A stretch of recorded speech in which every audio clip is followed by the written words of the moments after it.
the Indians are just in top form at the moment. They're coming here with a heck of a lot of confidence, but they know they got a big job in hand because Malila is one of those special kind of tracks.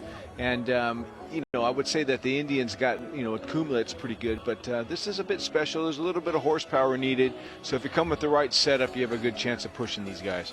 Well, we're coming up to the halfway point in the campaign. Most clubs have done 5 matches so far of the regular 12. Indianerna, in fact, have done 6. They are out on top. They are 2 points clear of Vetlanda at this point. And it's also an important time of the year because we're at that stage now where there's usually 3 points available per meeting rather than 2, because there's 2 for winning on the night, but also 1 for the aggregate victory. And these tend to be the times when they're now racing for a second time, the reverse fixtures this season. And that's going to be a close call tonight, by the way, because Indianerna only won 46-44 at home to Dackarna in week 1. There's the table, with the Indians a couple of points ahead but having raced 1 more meeting. Bit of a scramble lower than that. Elsewhere tonight, Vetlanda, the champions, go to Smederna, where we saw Piratona trip up last week, so that could be interesting. And also the bottom 2 meet as Rosbigana take on Leonen. So Sam, generally 3 points available for each team from now on, so we could see some big changes. Yep, that's right, and I think the away team here tonight are coming loaded with that information, and they know they got to keep it as tight as they possibly can, especially early on, to get to heat 6 or 7. And if they're close, they just might be able to squeeze something at the ends. But the 2 points adrift of taking a bonus point. Well, they've done well on the road so far this season, Indiana. They've won at both Smederna and Leonen as well. So 5 wins out of 6. They've got to take some confidence. But Dackarna also pretty good so far this year, and they've looked good at home. Yeah, and I think there's more to come from them as well. They've always kind of rated mediocre plus within the leagues, and I think that's down to their track. It is a pretty special track. As I say, they met in the playoff quarterfinals last season. Indianerna went on to make the final, and they've got a pretty good record. Didn't actually win here last year, rode twice and lost out narrowly on both occasions, but did win here a couple of years ago, and riders in the Indians team, the likes of Iverson and Lindback, who's in great form, Laguta, they won't be scared of this circuit, will they? No, not at all. And speaking about Lindback, that guy's just riding on a really high note at the minute. He's done himself proud. He's stepped up and he's into the challenge. It's going to be at Ribnik in September. So he's up for getting back into the Grand Prix and riding on the success of the Swedish team in general, winning the World Cup.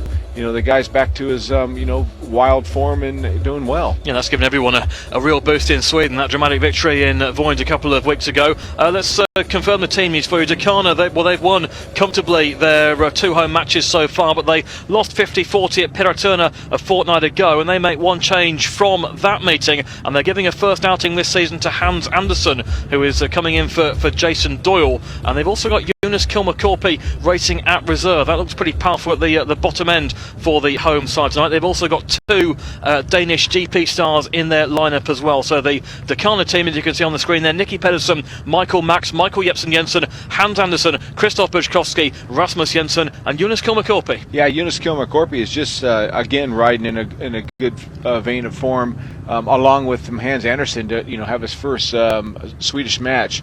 Just coming off some points. I've been looking at him. He only had an engine failure last night at Wolverhampton when Coventry were there, and they beat Wolverhampton. And then previous to that, over the weekend, he was at Łódź in Poland and scored a maximum. So, fair play to these guys. And Jonas Kilmakorpi is also riding quite well. He certainly is, and they'll have to ride well tonight to get the better of Indianerna, who were convincing winners at Leonen last week by 51 points to 39. They've won 5 of their first 6 matches, including 2 away from home. Unchanged tonight, the newest face there is Mikkel Beck at reserve, who's come in for long-term injury victim Rory Schlein. 2 World Cup winning Swedes going as early as Heat 1. Lindback, Lindgren, Protasevich, Laguta, Iverson, Joe Anderson and Mikkel Beck. Good looking side. It sure is. I mean, Freddie Lindgren, I would think he's a bit probably puzzled on some of his performance of late. He's not been going that great, but it's a new racetrack tonight. Big race, big venue. The track is it's 305 meters. The conditions of it seem to be pretty fair. The heat's been baking on it. They've had to put some water on it, so I think it's going to take a couple of races to see what this track will give the riders.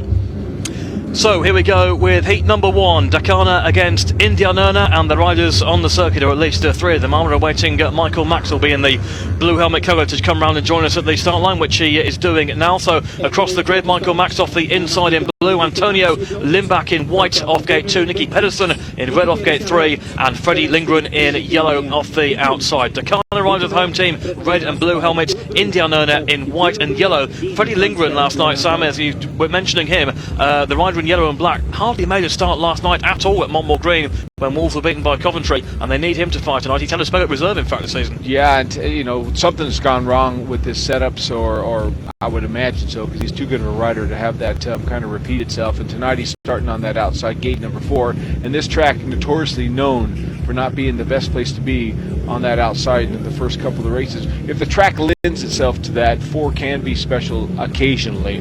Nicky Pedersen getting his last little bit of adjustments going. He's going to be coming out of that inside gate of number 3 of Freddie Lindgren. So tough call for Freddie on that outside. So Max inside, Lindback gate 2, Pedersen gate 3, Lindgren off the outside. Should be a good clash this one. Dackarna against Indianerna, 2 of the real strong sides in Sweden this season. And here we go with the opening race. There's a jump start quite clearly by Antonio Lindback, the rider in the white helmet colour, and we await any word. The red lights now do indeed come on from the referee. It didn't appear that he touched the tapes, but certainly got an enormous jump from gate number 2, and we would suspect that that's going to be all 4 riders back. You know, Antonio in the past he was going through a patch where he was doing that quite regularly. Just a little bit itchy at the start there, and whatever triggers his momentum forward, just at that split second before the tapes go up, it has put him into the pits early a couple of occasions, and let's hope he's not falling back into that same kind of routine, because he's riding so well right now. He doesn't really need to have that advantage. I think he just needs to dump the clutch with the rest of the boys and he'll be okay. Well, he has really managed to reignite himself this season, hasn't he? And so many off-track issues, of course, but there's never been any doubt about his talent, but it's always been so inconsistent. But he's won Grand Prix and quite clearly determined to get right back to that level. Yeah, back in 2012 he finished 7th overall in the Grand Prix series, and he won 2 events. He's very capable. He's just got to settle down sometimes, but that's just kind of the way the guy is. He's a bubbly character, and he's fun to be around. He gets on that start line and he means business. He'll be pretty revved up. Just got to settle down just that little bit now. Somewhat fortunate he gets back in the rerun after such an enormous jump, but if he didn't touch the tapes, then he gets back in. But obviously the referee will be watching riders who consistently do that throughout the evening, so you can't keep on doing it. No. Antonio Lindback would have had an official warning that would have been relayed to him when he went up to the pits, to watch out for it. The referee sees him doing it again and basically delaying the start, and the referee could exclude him from the actual race just because of that. Nicky Pedersen in the red helmet colour, never short of newsworthy material as far as Nicky is concerned, because of course their last meeting was the defeat in Piraterna when all the hoo-ha with Greg Hancock occurred, and of course it's only a few days to go now until the British Grand Prix at Cardiff as well, but Nicky Pedersen will take that in his stride. We saw what he managed to do in the European Championships just after that incident. Yeah, he stole that one towards the end. ML was doing so good, but he qualified last for the final. Again, starting in gate number 3, last pick for that final, and he made the blistering start. And you can see ML was a little bit kind of, I think, weary about him when ML will start from gate number 4, so he does intimidate some of the riders. Obviously, there's no doubt about it that he does kind of cause some kind of controversies, but tonight's a new night for him and he's on the start line. So we try again with heat 1, Max, Lindback, Pedersen and Lindgren with Dackarna against Indianerna. Start Marshall has the riders into line, and here we go for the rerun of heat number 1. Again a bit jumpy by Lindback, but they do get away this time. An elbow between Nicky Pedersen and Antonio Lindback, which sends Lindback to the back, and Michael Max out there. Pedersen zooms through to hit the front, and now Michael Max will try and fend off the challenge of Antonio Lindback and Freddie Lindgren. Lindgren tries the outside move off Ben 4, still covered off by Michael Max for now. This could be a big start here for Dackarna in the opening race. Michael Max fending off both Lindback and Lindgren. He sure is, and Nicky, wow, what dominant force getting into that first corner. He meant business there when he dumped that clutch. He had to muscle off Antonio Lindback. That was a little bit itchy. We got to witness him have another go at getting out of that start, but he's trailing now in last place. Not good for him, but Nicky's bike quite fast and hooked up on this racetrack. Big battle on the second place as Freddie Lindgren tries to go inside Michael Max, who has nothing of it. He clamps him off and he still holds that second place for now, but it's still Lindgren chasing on the inside. Michael Max maintains the second spot. Nicky Pedersen well out front and clear, and looks like being a perfect start here for the home side. Nicky Pedersen and Michael Max with maximum points over Lindgren and Lindback, and that's a dream start for Dackarna against a strong Indianerna side. Nicky Pedersen ruthless on turn 1 up against Antonio Lindback, who again was somewhat edgy coming off the starting grid, and that really cost him. And Pedersen making his way to the front. Good start too by Michael Max, and a great start for Dackarna, who lead by 5 points to 1. Yeah, Dackarna's met business here with Nicky Pedersen trying to get in there. The first attempt, they had to restart it because Antonio Lindback was a little bit itchy at the start, but I would say that was just more of a dominant turn by Nicky Pedersen. His bike launched him quite well out of the start, drag raced to get into that corner pretty even with Antonio, but he got squeezed out by Michael Max, who was just up on the inside of him in the blue, coming off of gate number 1. Then Michael Max had to fend for himself because Nicky, down that back straightaway, already got a couple of bike links on his partner, Michael, getting into that turn number 3, and then Max just held on to it from this point on, being threatened by Freddie Lindgren, coming from that outside gate, pretty difficult earlier on, but he'll have more time to get that bike dialed in. Nicky Pedersen, the winner, quite easily. Michael Max has been very solid around his home track so far this season. Pedersen winning the opening race from his teammate Max, Lindgren third, 5-1 to Dackarna in the opening race. And yes, Michael Max so far this season, 6 paid 8 against Ross Begana and also 6 paid 8 against Smederna, so a very useful rider to have in that side. The experience is there, and it's a good look. I think an underrated side, Dackarna, at the start of the season. They've certainly got plenty of potential in the team, and they have 3 wins out of 5 so far, and they couldn't have started any better there in Heat 1. No, and you add this racetrack, the ability to be able to set the bikes up. The home riders definitely have that little bit of an advantage there. Here's the lineup for Heat 2. Mikael Beck riding in yellow off the inside for Indianerna. His teammate is Joel Anderson, Rasmus Jensen and Jonas Kilmakorpi go for the home side in red and blue. And we actually saw Joel Anderson, Sam, a couple of weeks ago, the last time we were featuring them, and he came up with some really good starts towards the end of the meeting. Quite handy rider. He was able to not let the competition deter him too much. He had a couple of attempts sometimes in some of the races, and he just backed it up every time. So yeah, he's pretty keen to mix it up. Big test though on an away circuit against the rider of the calibre of Jonas Kilmakorpi, who goes off the outside. Rasmus Jensen, we've seen some useful signs from him too. He actually didn't start the season in the Dackarna team. Robin Aspergren did the first 3 matches, but then Jensen took over for the next 2 and has picked up 5 points on both occasions, which is useful in a team that are doing quite well. So Beck, the recent signing for the injured Rory Schlein, who I'm sure is watching back home in the UK. We certainly wish Rory a speedy recovery from very serious back injuries, and I'm sure he's cheering on the Indians tonight. Absolutely on that one. Rory got hurt at one of the tracks I rode for, which isn't the best of conditions at the best of times. Some of the riders frown on it, but Beck on that inside in the yellow, can he do that? Kilmakorpi on the outside in blue.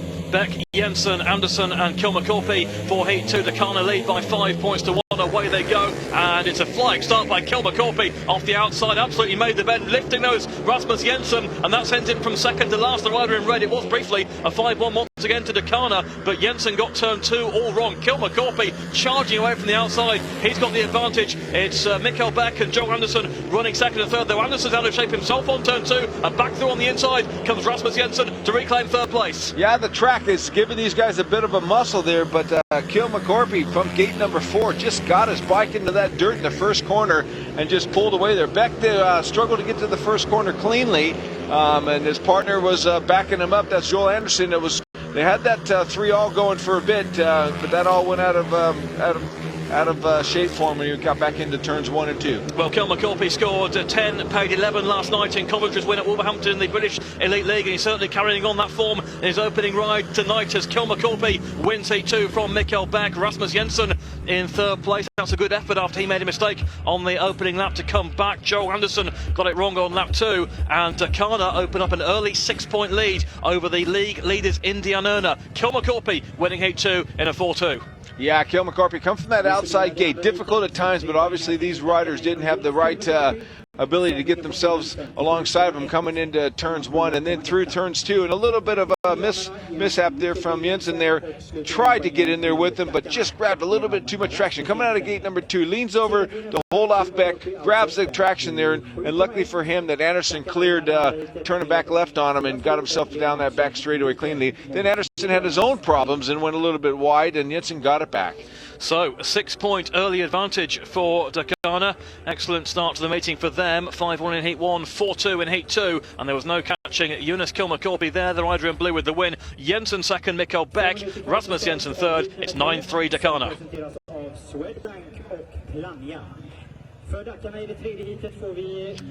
Heat 3 will feature Michael Jepsen Jensen and Hans Andersen, an all-Danish combination for Dackarna, and Pepe Protasevich and Artem Laguta will go for Indianerna. 9-3 down the away side, the league leaders. Bit of a shock early on, Sam, for them. They have to sort the track out. Yeah, I would say that, once they get the grader on there, it will settle things down a little bit. Unfortunately, that's the same for all riders.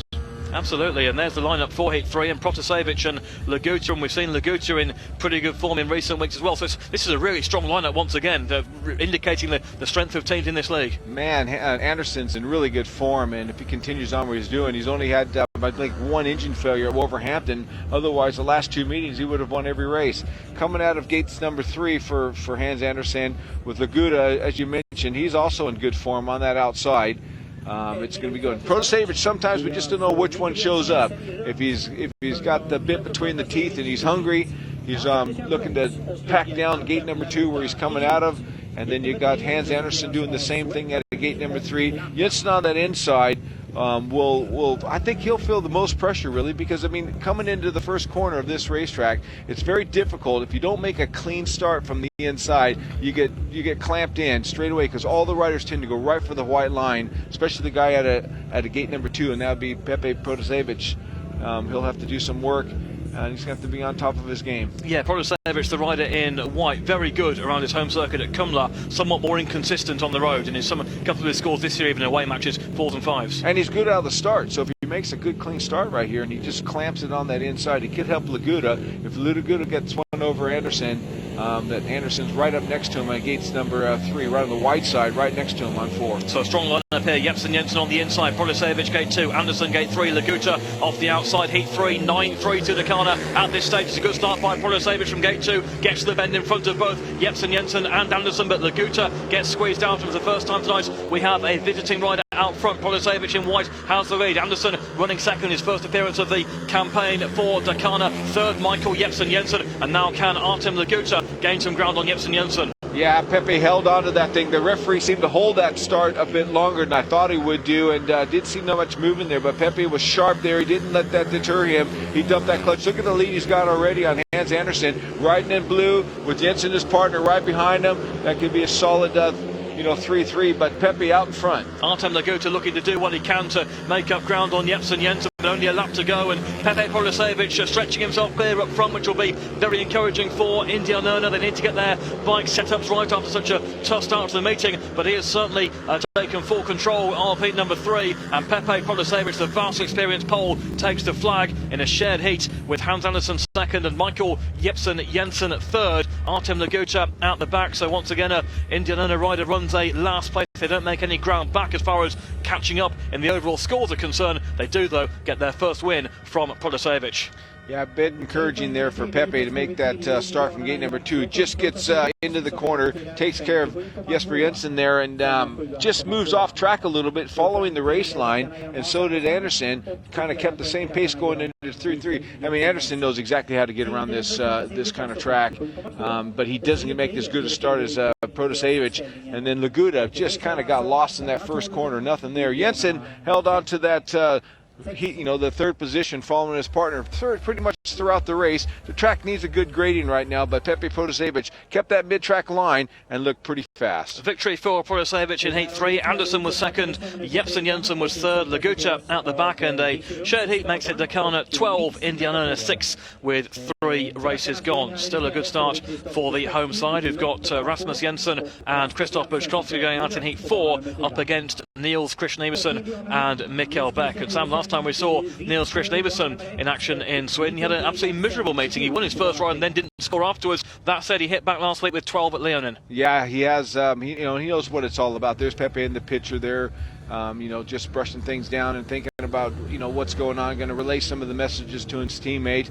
But Niels Christian Iversen, as you said, he did have a bit of a flop there, but the quality of rider he is, he'll make it up here tonight, I'm sure. And Mikkel Beck, I'm sure, will want to. He's already been on the racetrack once with 2 points under his belt. Iversen will go off the inside gate in heat 4. Christoph Buchkowski will be off gate 2. He's a spectacular rider. What a good performance he put up in the World Cup, especially in the race-off. Mikkel Beck will be off gate 3 and Rasmus Jensen off the outside. But yeah, Buchkowski, what a spectacular rider he can be at times. Yeah, and I'm sure he won't let us down here tonight. Heat number 4 coming up, and a tough race for both sides. This would be the one that will even them up a little bit if the away team of the Indians can actually score here, with Everson on that inside, Beck on 3, with Jensen on the outside. A very difficult gate to get to, but Bukowski, I think he's going to be the lone soldier here. He's going to have to make a decent start to try to win this race. Otherwise, I think the away team might just have the advantage. Sounds to me like you're expecting Everson to dispatch Bukowski on the first bend. Yep, I am. Everson, I think, will make a decent start. Bukowski's going to have to do something, but Beck's got to be smart as well. He's been on the racetrack, knows a bit about it, scored 2 points. Christoph has got a lot of work to do there. Yep, the rider in blue for Dackarna, Christoph Bukowski, under some pressure in this one, in between the two Indianerna riders, Niels Christian Everson and Mikael Beck in white and yellow. The home side do maintain a 6-point lead after 3 races so far. Here we go with heat number 4. Everson, Danish GP star, off the inside, and Christoph Bukowski cracks under that pressure and goes into the tapes. And unlike Antonio Lindbach earlier on, when he didn't touch the tapes and therefore got himself an all-4 restart, that is a fairly fundamental tape breaking. And comprehensive as well. Everson just was revved up a bit, moved slightly, and that was enough to pull Bukowski into the tapes, straight into him too, and he's got them all tangled up in that front wheel. Certainly has. Nightmare start to the meeting for him. And first of all, they've got to. Here we go. Just watch Everson just starting to go up. It looked like it was creeping the first time, but there it looked pretty solid and wasn't moving. But just kind of seeing him revving it up, just that slight bit. Well, they've managed to disentangle the tapes, so Christoph Bukowski on his way back to the pits. The start line will be rebuilt in terms of the tapes, and the riders back at the pits gate awaiting news ahead of the rerun. So Niels Christian Everson and Mikael Beck, Rasmus Jensen, and here is Christoph Bukowski back in the pits. But what it will mean is that almost certainly, and in fact you can see on your picture in the background that Jonas Kilmer-Korpi, not a bad reserve to have, of course, to come in and take the place of Christoph Bukowski here. No, not at all. After winning his race pretty comfortably, it's a really good position to be in when you got such a strong reserve. It's certainly a consolation. But we see it week after week. Some of the reserves that appear in this league, and of course all the averages are recalculated on a weekly basis. So and we see some extraordinarily good riders appearing at reserve in this league. Yeah, it's the way that team building goes, and it rolls over, and they just got to take their last performance into account. And sometimes it lies, and it could favor a team, and sometimes it doesn't. In this case, we got Jonas coming in, and they fitted in Hans Andersen into the team for his first appearance of the 2015 Swedish League, and the way it's panned out, pretty lucky draw here. Absolutely. Well, Kilmer-Korpi in the blue helmet colour now gets the push start. He's actually due out again in heat 5, but there will be a grading break anyway after heat 4, so I don't think that will concern him too much. And certainly if he's in the form he showed in heat 2, then he could be in for a hefty points haul here tonight. Jonas Kilmer-Korpi, who makes his way onto the track in the blue helmet colour.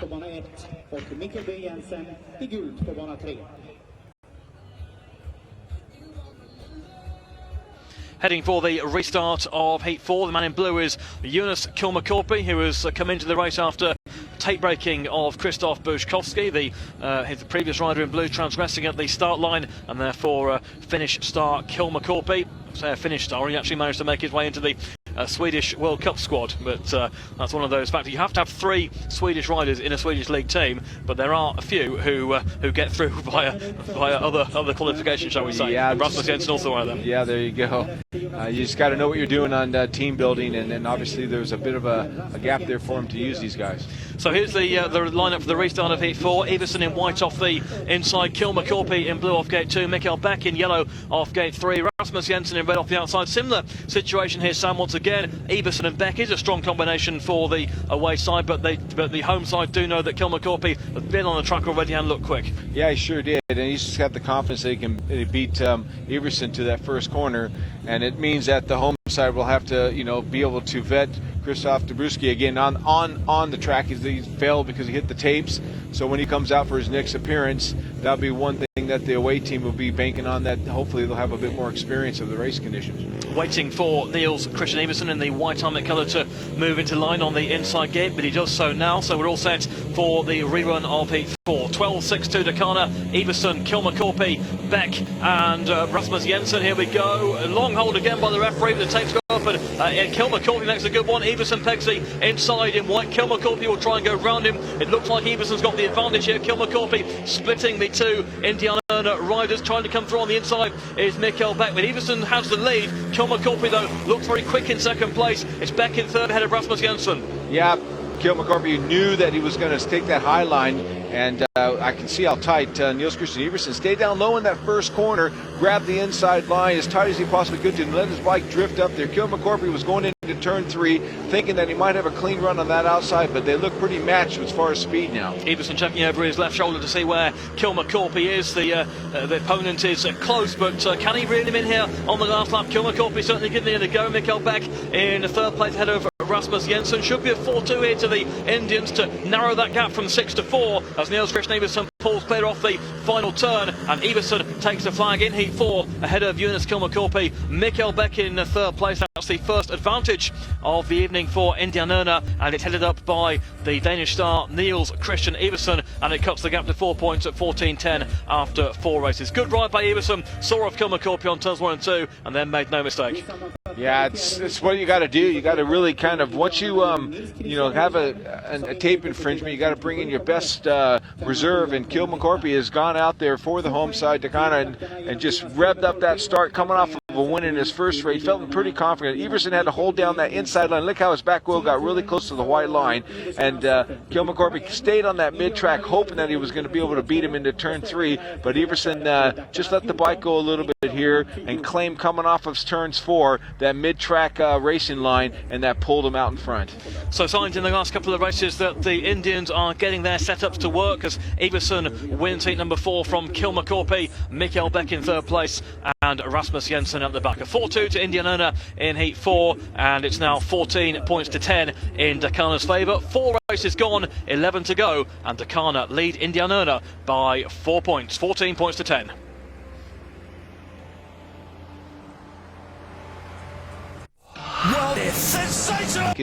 He could turn things around coming out of gate number 2, and Joel Anderson coming from the outside would probably be the one that will suffer the most in this heat 5 coming up. If there's any chance of a turn back into the first corner, he's going to have to be pretty wise. You would expect in a close meeting that Mikael Beck may well take one of Joel Anderson's rides tonight. If it's not so close, if Dackarna do extend their advantage throughout the meeting, then of course tactical subs could come into play for the away side as well. So plenty to go for. 14-10 after 4 heats.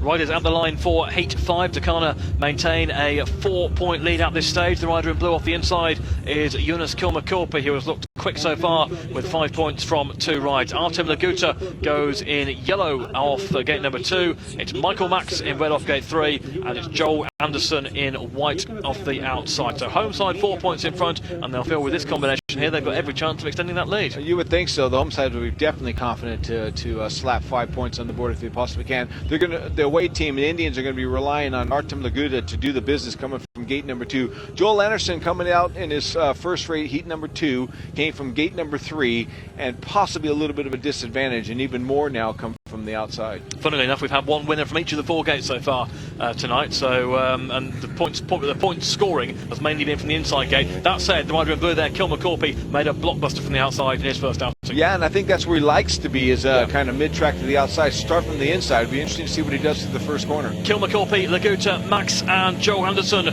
for this heat number 5 with the home side. 4 points in front, and Kilmacorpy does make a good start there from the inside. The rider in blue turning back is Michael Max from gate 3, gets to the inside and maintains that second place. Now Artem Laguta, who finished last in his first ride, can he make a challenge here on the home duo, or will they get the 5-1 that did look possible from the start line? He's certainly trying hard here. Artem Laguta and Michael Max, who fended off Lindgren and Lindback in his first ride, will again have to ride defensive to keep back Artem Laguta. Just see the roost coming off the back wheels of the tires. It's a bit dusty still, so there's not a heck of a lot of grip in the racetrack for Artem Laguta to have a good run on Michael Michael Max will be pretty difficult. Max, there we go. We see Joel Anderson getting a little bit of trouble there. But on the outside is Artem Laguta trying to go around him, and he does. He finds that extra grip, read the track just right. Yeah, that's a great ride by Artem Laguta around the outside. We've not seen passing like that so far tonight, and that will prevent a 5-1. Certainly not going to stop Eunice Kilmacorpy continuing his winning ways and making it 8 points from 3 rides. Kilmacorpy, very impressive indeed out front. Kilmacorpy over Artem Laguta.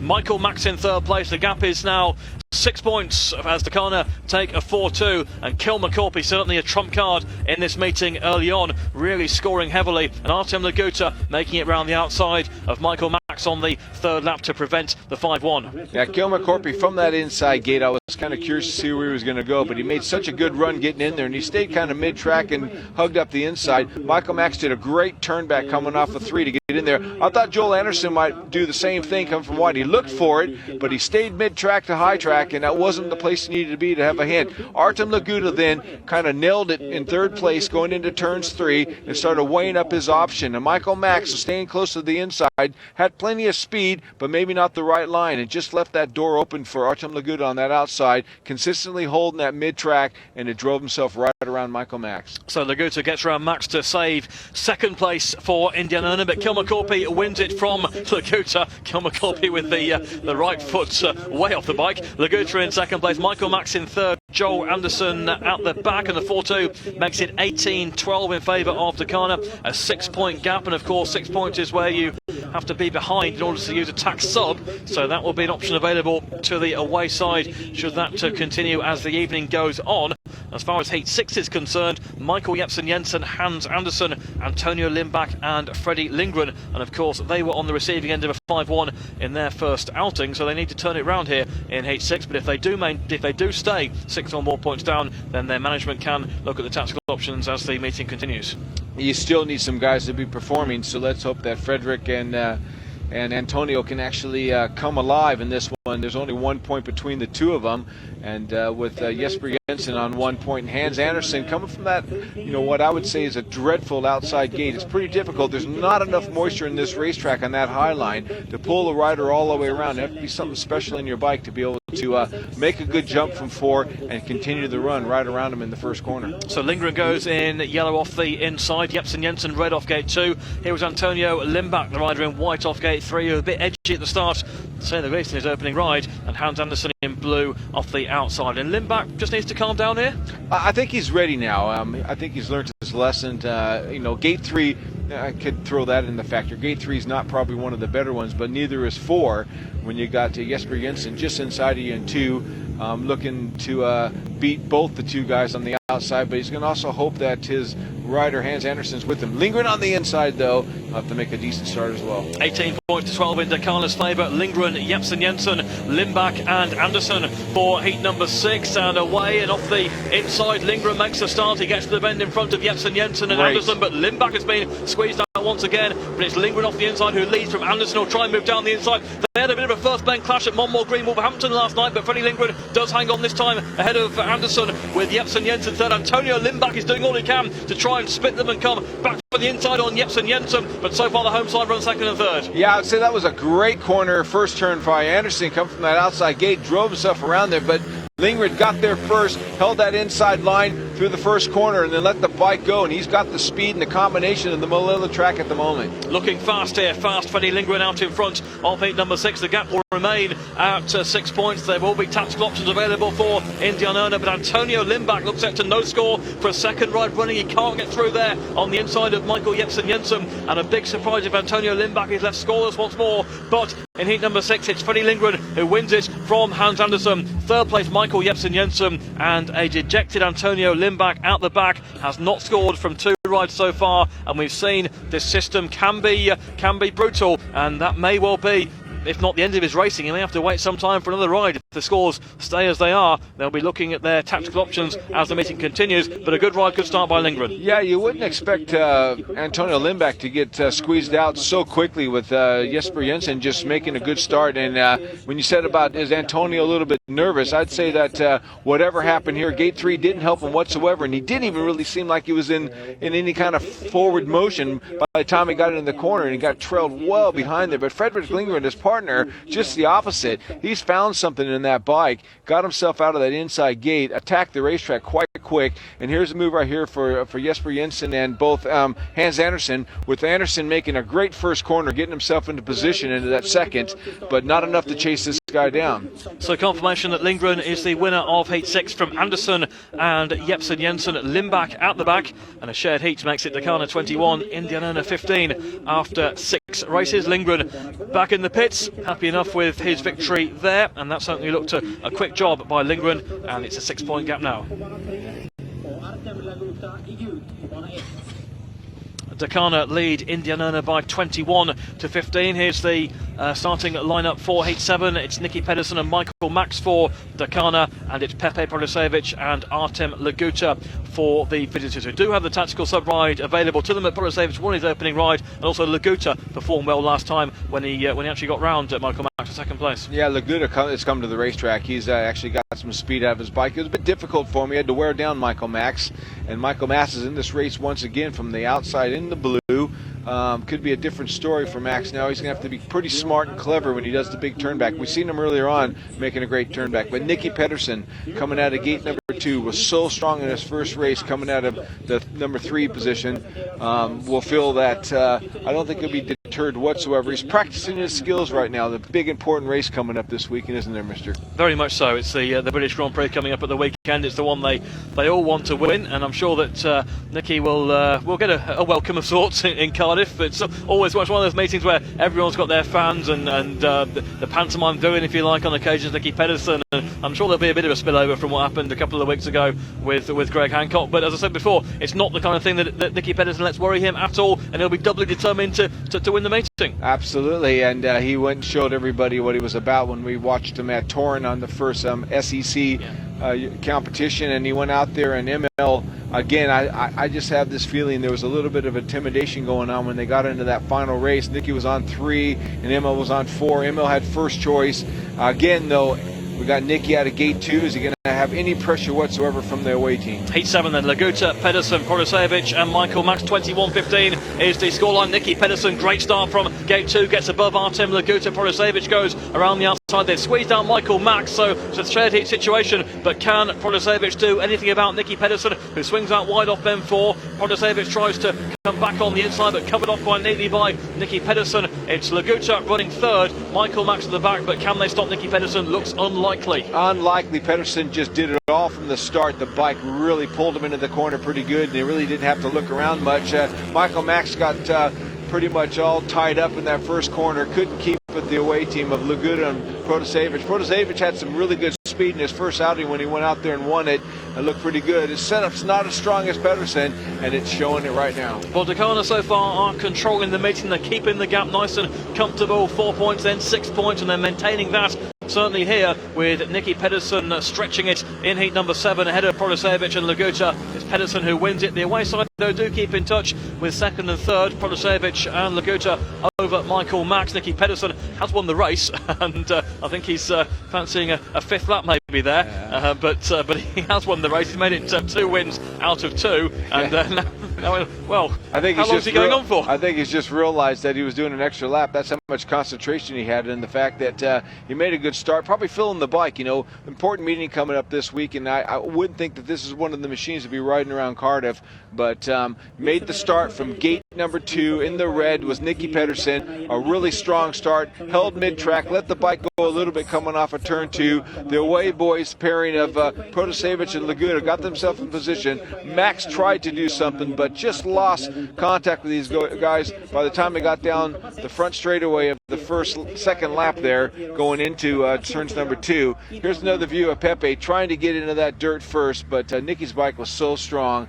and earlier on we've seen Pepe looking strong, but he's got a little bit more work to do on that bike to be able to keep up with this guy out in front now. Pedersen looking very decisive on the first bend and very quick over 4 laps. Pedersen wins heat 7 from Protasevich. Laguta in 3rd place, Michael Max out the back, and a shared heat makes it Dackarna 24, Indianerna 18 after 7 races. So they've got a 6-point margin, and let's see what Indianerna can do as the meeting continues. Interesting call for them coming up in Heat 8, for example, when they've got Niels Christian Iversen and Mikkel Beck going into action. So will they, for example, take out Mikkel Beck and put in someone like Freddie Lindgren? Interesting tactics to come in there, but Dackarna lead here by 24 points to 18, and we've had 7 heats so far.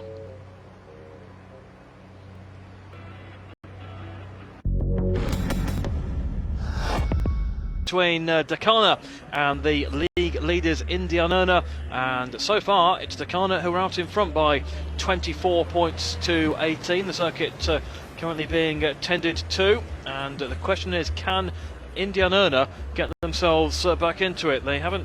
They went 6 points down early on. They got it back to 4, but they haven't managed to make really any further progress. So can they find a response now in the next few heats? But here's the recent action, Simon. Kilmacorpy in blue has been a real key man.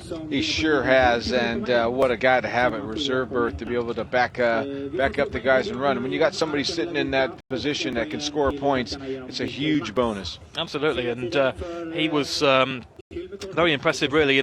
He's got 8 points from 3 rides, Kilmacorpy at reserve. It's always so good when you've got a powerful reserve. Artem Laguta making a move around the outside here against Michael Max. Yeah, and he finally got he chased him down as much as he could. Had to work that outside line or mid-track line, and Michael Max was staying just on the inside there and lost that second place position.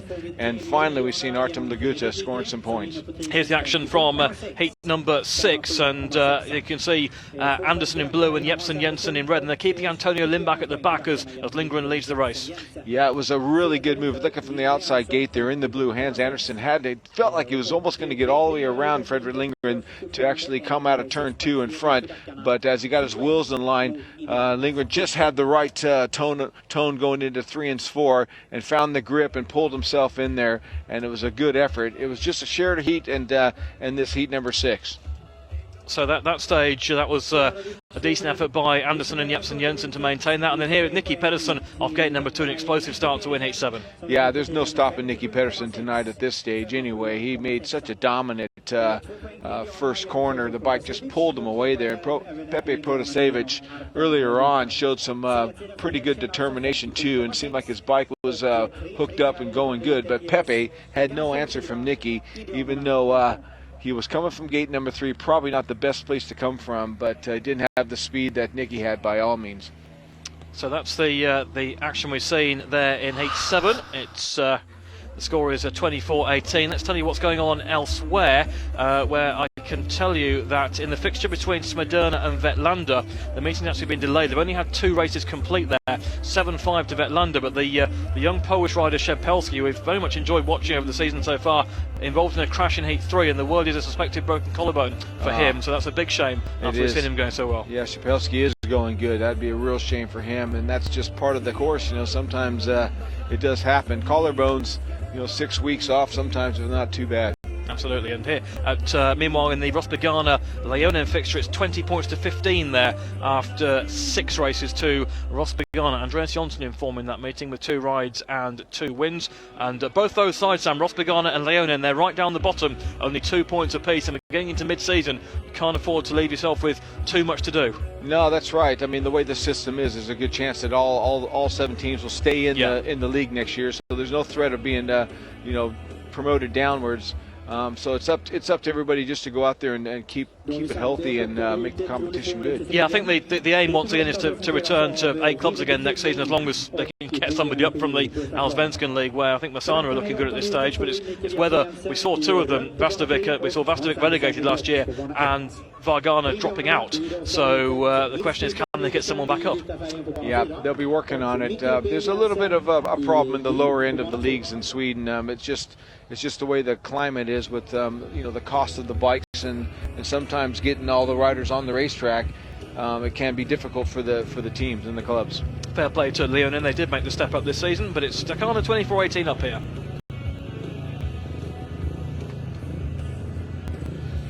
Heat 8 with Dackarna in front by 6 points, 24 over 18 against Indianerna, and the rider in blue, Hans Andersen, is moving into the starting gate in the inside gate, and his partner is Michael Jepsen Jensen riding in red. They're off gates 1 and 3, and they have the 6-point lead to take into this particular race. But Niels Christian Iversen went well in his first ride for the visitors, and he will be going off the outside this time. So that's a tough starting point for Niels, because most of the winning has been done from the inside so far tonight, and Mikkel Beck to be lining up in the yellow helmet colour. Yeah, the track grader's been out there and moved the dirt around a little bit, put a little bit of moisture in it as well. It can work in your favor, or it can be a little bit slippery. Just depends on what it is. This 305-meter racetrack does demand the bikes to be pretty strong, but I would say today, with the weather we've had of late, you know, it's just got to be set up quite good, and that's what you're going to be relying on. Niels Christian Iversen come from gate number 4. Hans Andersen, the informed Hans Andersen, coming into this event tonight, is on 4 points only, and Mikkel Beck on 3 points next to him, but Michael Jesper Jensen 2 points, and that's Hans' partner. Andersen, Beck, Jepsen Jensen and Iversen 4 days at the start line for heat number 8. The gap is still 6 points. Andersen does make the start from the inside. There goes Jepsen Jensen as well. And now what can Niels Christian Iversen do? He turns back from the inside. He doesn't leave the track there off turn 2. Very close to doing so, and Iversen still stuck in 3rd place behind Andersen, who drops anchor on the inside, lets Jepsen Jensen go around the outside. Perfect team binding by Hans Andersen, let Jepsen Jensen go around the outside, and now they're stretching it from Niels Christian Iversen. Yeah, Niels Christian Iversen had really nowhere to go coming off of turns 2, and he just straightened his bike up, and there was a lot of smoke coming, or I should say the white dust coming up from his back wheel, but just putting the pressure on Hans Andersen right now, up the inside of him, and he claims 2nd place. Iversen gets through inside Andersen to get into 2nd spot. Then can he catch Michael Jepsen Jensen as well? He'll go back for the inside here. Iversen really generating plenty of speed, but Michael Jepsen Jensen out front. He's got the advantage onto his final lap to extend the lead possibly to 8. He goes wide off turn 2, and there goes Niels Christian Iversen. What a mistake by Michael Jepsen Jensen, and Iversen's come from 3rd to 1st, and really an open goal there as Niels Christian Iversen now up against Michael Jepsen Jensen back on the inside. And what a finish to heat number 8. Very close indeed. Jepsen Jensen offering the inside, the full inside to Niels Christian Iversen coming off bend number 2. Iversen said thanks very much as he came through, but then back on bends 3 and 4. He went wide once again. Michael Jepsen Jensen charging back on the inside, and a very close finish indeed to heat number 8. I believe that Michael Jesper Jensen didn't realize that wasn't Hans Andersen, his partner. Then when he did, he turned the bike and he went for it. And I think right here we're going to see pretty darn even, but I would say, looking at that, Iversen might have just got there. Well, the referee will be making his mind up on the replays that you and I are seeing on that very close finish indeed. Definitely Hans Andersen in 3rd place.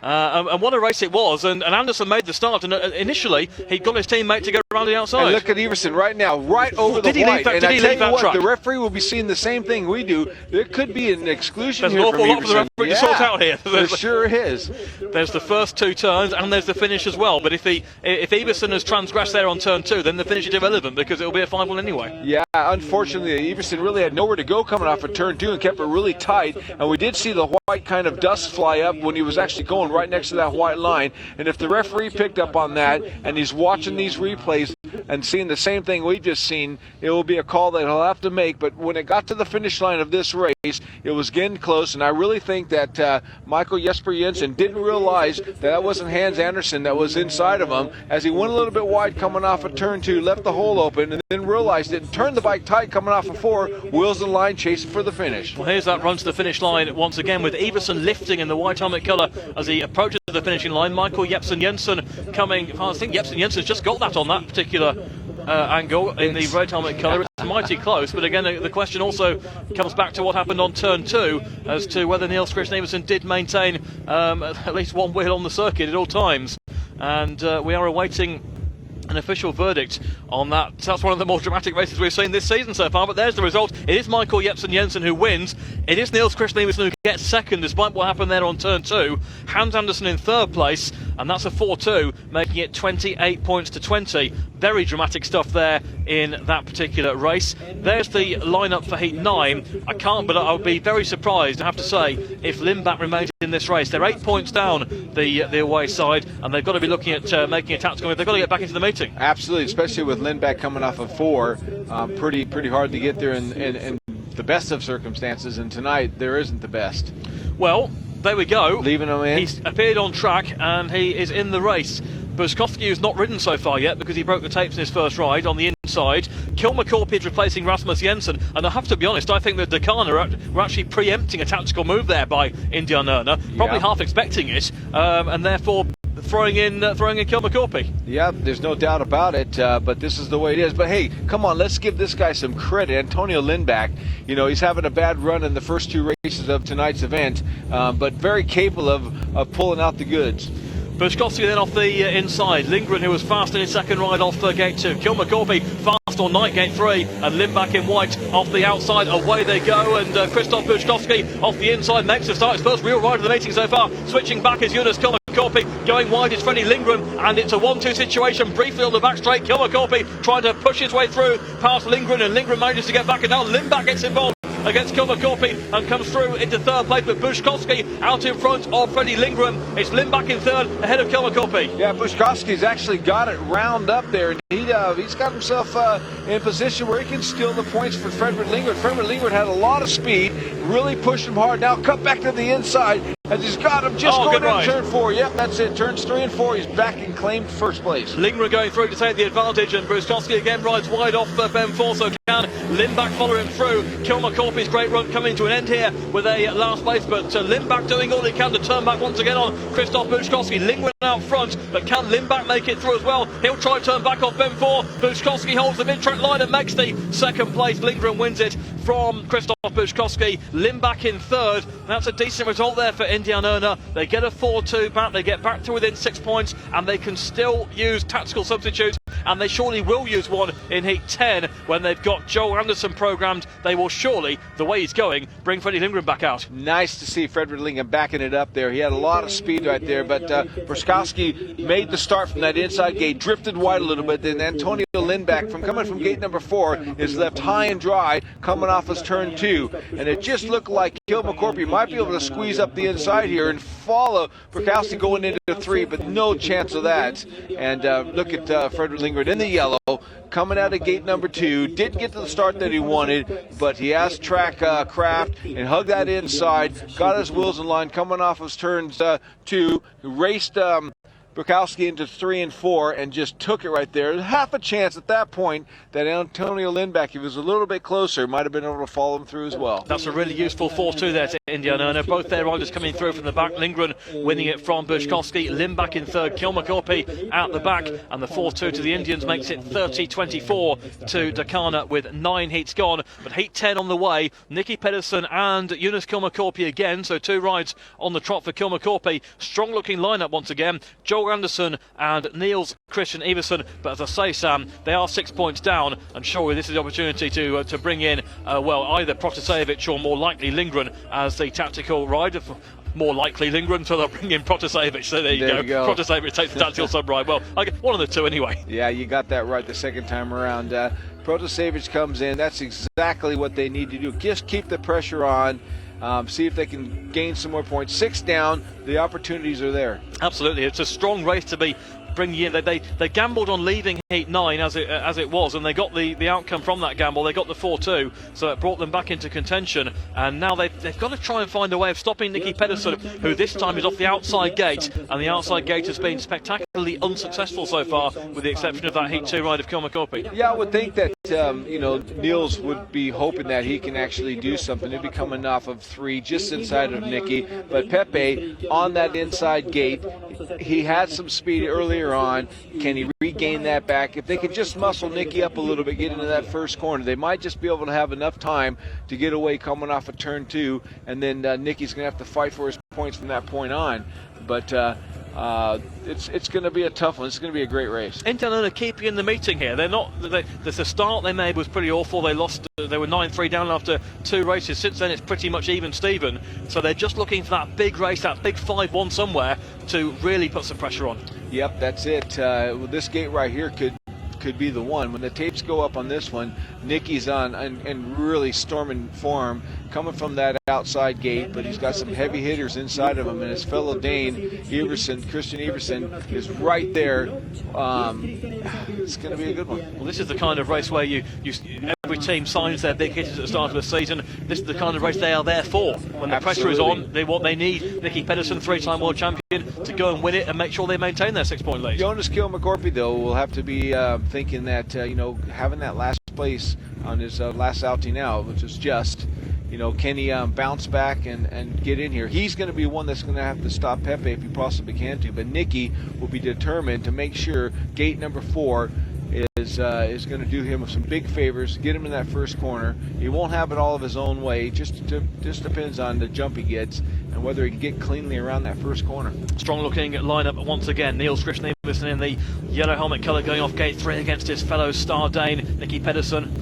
Protasevich inside, Kilmacorpy gate 2. Vital race here, 30-24 with a tactical sub in play with Protasevich off the inside gate. He can make fast starts. Here we go with heat number 10. They taped the held a long time. Pedersen jumps off the outside. Protasevich from the inside. Can Nicky Pedersen make it round the outside? Protasevich still holds the lead from Nicky Pedersen, but crucially Kilmacorpy in third, and Pedersen swings out wide rounds turns 3 and 4 easy as you like, goes round the outside of Protasevich, and looking good here for Dackarna because Kilmacorpy in third though. Iversen charging through on the inside. Iversen retrieves third place from Kilmacorpy, but Nicky Pedersen outstanding once again. Yeah, credit to Pedersen there again, like he came out of gate 2 earlier on. He just made such a dominant drive to the first corner, let the bike go, kiss that dirt down that back straightaway. Protasevich really needed to be a little bit stronger if he can match him. Didn't have the speed, and the battle's now going on with Iversen in the back. Well, here's Kilmacorpy once again trying to get back inside Niels Christian Iversen for the third place. This time Iversen holds it to much tighter on turns 1 and 2. His teammate Protasevich is there too, so there are more tactical options available after the second reserve race, but no joy there for Indianerna in heat 10 because Nicky Pedersen takes the victory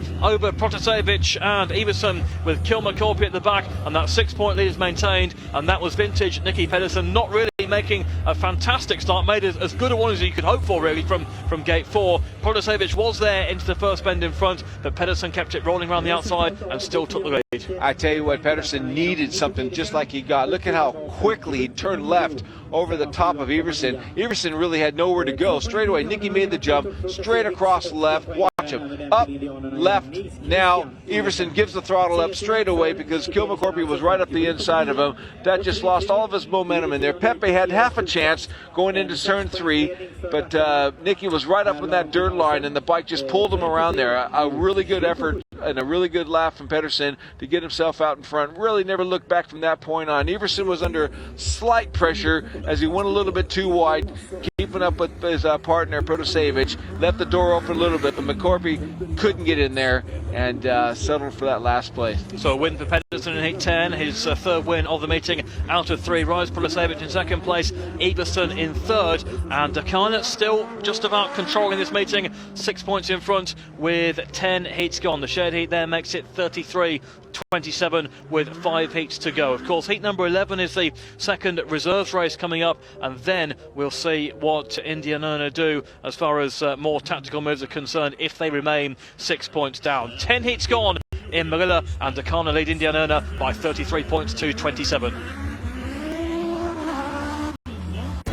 To Malila with 10 races gone, and Dackarna, the home side, lead Indianerna by 33 points to 27. And if that sort of margin is maintained, they'll be taking all 3 points from the meeting, including the aggregate bonus point, and they will move to within 1 point of Indianerna in the league table, and they'll still have a meeting in hand. Let's drop down to the pits.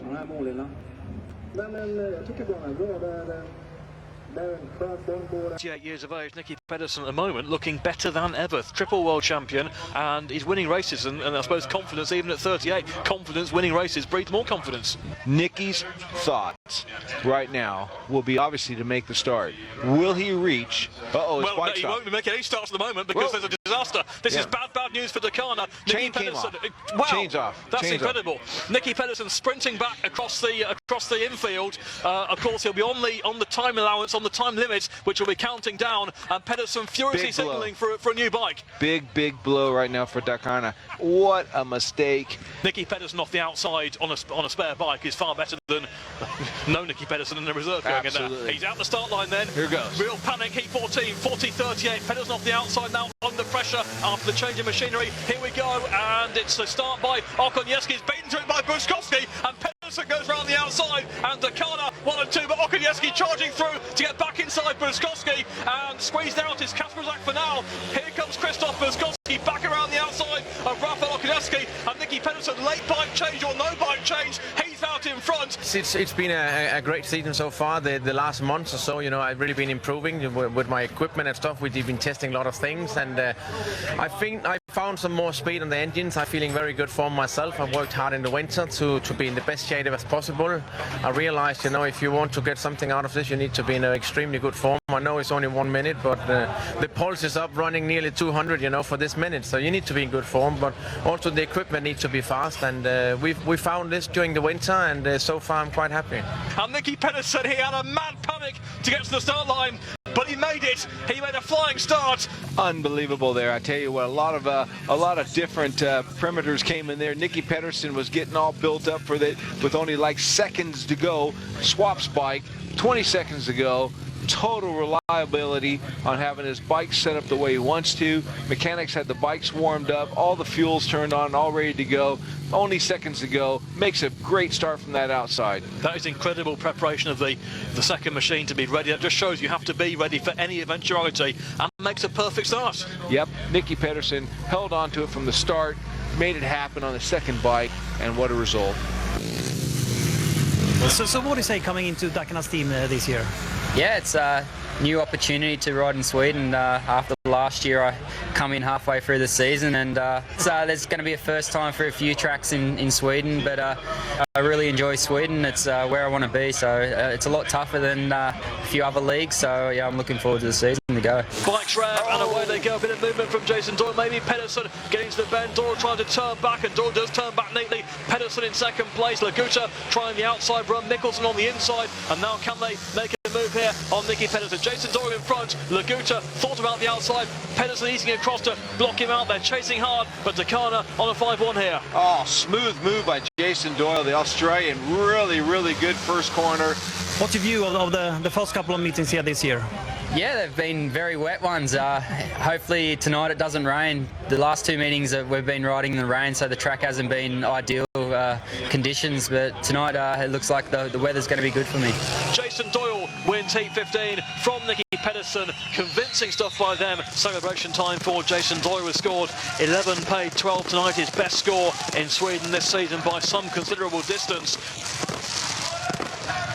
Nicky Pedersen certainly in terrific form tonight again with 9 points from 3 rides. We're not seeing Jason Doyle as part of tonight's Dackarna team, with Hans Andersson coming in. Dackarna lead 33-27 against Indianerna with 10 heats gone here tonight. Elsewhere, they've been heavily delayed in the Smederna Vetlanda fixture after an injury to Pavel Szepelski. Only 3 races gone there. The home side, Smederna, actually lead Vetlanda by 10 points to 8 in that meeting, and Ross Begana lead a very much weakened Leonem by 34 points to 25.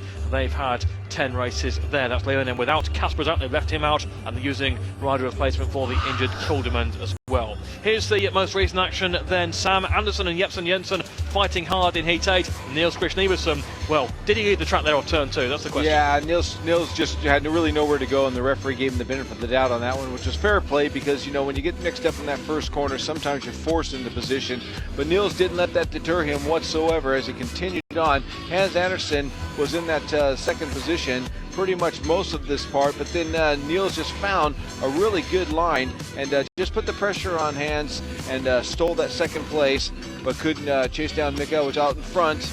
A really good race, I would say, from both sides here, but Niels Christian Iversen really had a battle for that second place. And as the race moved on, then Jepsen Jensen appeared somewhat confused, maybe about the race situation, and almost threw it away because Iversen got to the front, and then in a dramatic photo finish, Jepsen Jensen hit back. I think Niels Christian Iversen would think that he pulled him in, really, but it did look like that Michael Jesper Jensen was really focusing on using whatever the racetrack he wanted to do, thinking that Hans Anderson was right behind him. And he wasn't. Close finish at the end, but it was Mikkel Jesper Jensen that got it. So that was 28-20. The away side could have made tactical moves then. They left Heat 9 as it was, and they got themselves a 4-2 with good battling rides by Lindgren in yellow and Lindback in white. Yeah, it was nice to see that Christoph Brzebuski got himself off of that inside gate there and really muscled the first corner, probably in the right place. But Freddie Lindgren was getting some extra grip coming off of turn 2, got himself composed in, and went in here and started working what he needed to do. Cut back up to the inside, put Christopher in some nice position on that high line, dedicated to that inside, but finally reeled him in towards the end of this race. So 30 points to 24 after heat number 9. We then saw Protasevich coming into heat 10 on a tactical sub, replacing Joel Anderson, but he was unable to get the better of Nicky Pedersen from the outside. Who would do? This guy, Nicky Pedersen, the Dane, is really on some solid form. We've just seen that little bit of feature. The weather in Sweden has played a lot of parts to a lot of the different teams' results, but tonight they have a good racetrack. It's a bit dry in some cases. Normally Malila has got a heck of a lot more grip, but Nicky made no mistakes by letting that bike of his pull himself into turns 3 and 4, and Pepe Protasevich put a big battle on, but wasn't enough. Nicky took the prize once again, 3 points to himself. Pedersen unbeaten with 9 points out of 9.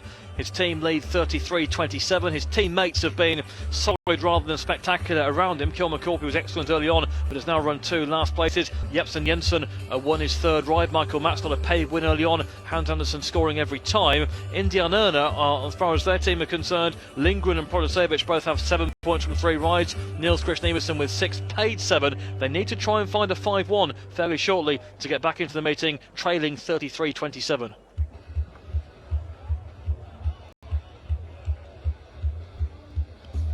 Awaiting the riders on track for heat number 11, with Dackarna in front by 33-27. 6 points is their advantage, and the second reserves race is next up with Rasmus Jensen and Jonas Kilmer-Korpi, Joel Anderson and Mikael Beck. That's what the riders have done so far tonight, and quite clearly, despite those 2 recent last places, Kilmer-Korpi by far the most successful rider in this field, Sam. Yeah, he's got the experience to pick himself back up if he has a bad race. His bike looked quite quick earlier on. It's a groomed track for this heat number 11, so if you find him pretty confident coming out of gates number 3, might not be such a bad place for him to be. So awaiting them for them to make their way onto the circuit. Track preparation has been complete after the interval. We await the 2-minute warning any time soon for heat number 11, with Dackarna in front of Indianerna by 33 points to 27.